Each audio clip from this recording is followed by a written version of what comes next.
The question that I want to ask today is what moves you, or what moves us? I think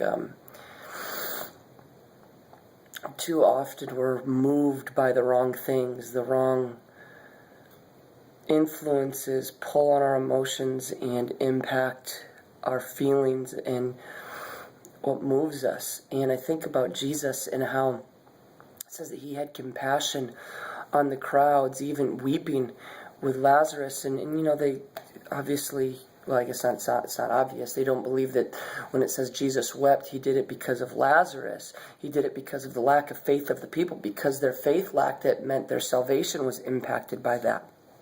And he knew he could bring Lazarus back from the dead, but like that was nothing to him.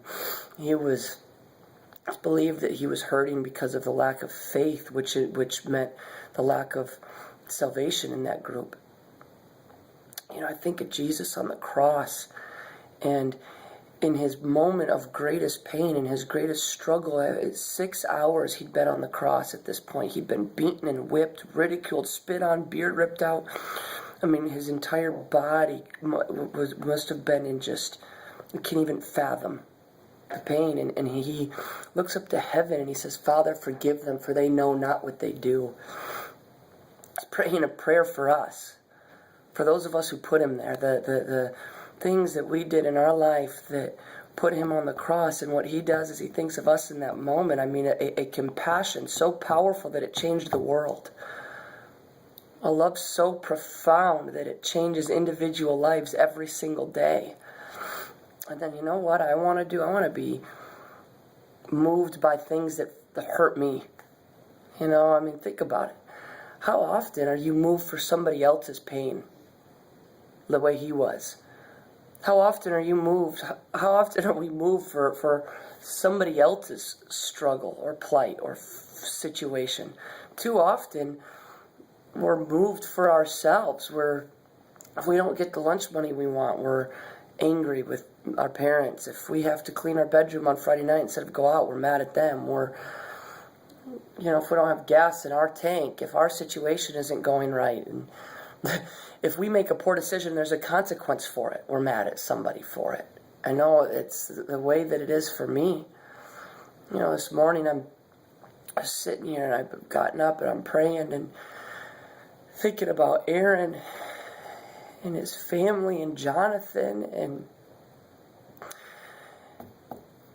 it just not just even Jonathan in his situation, but Aaron's family. Such a great family.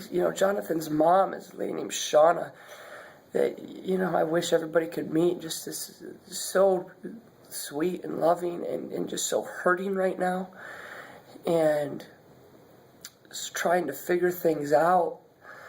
And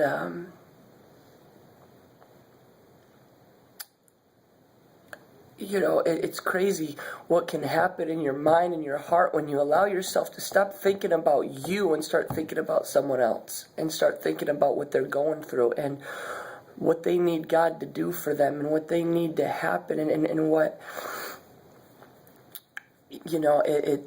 and the crazy part is right now Aaron and his family is the one in my mind and my heart, but I know that all of us have people on a regular basis that if we would allow ourselves to, I think God would be moved to respond to the compassion we would have in our hearts to them, because God would relate to that. See, Jesus would know what that feels like and know what that is, because he had it for you.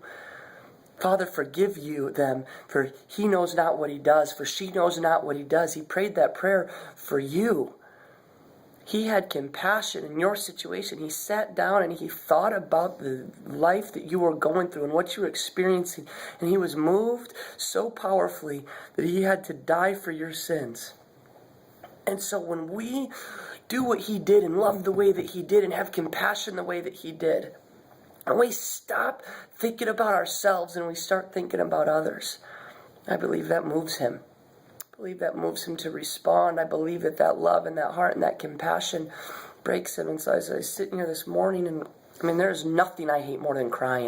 Literally, there's nothing I hate more than crying.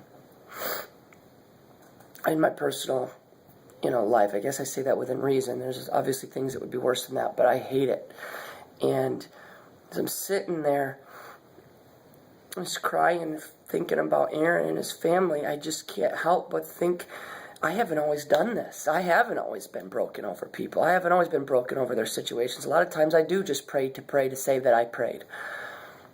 And as God has given me this dose of compassion this morning, I felt impressed to say, hey, let's do this, guys. Let's together care so much about people. Let's love people so much that we're broken over them the way Jesus was broken over us.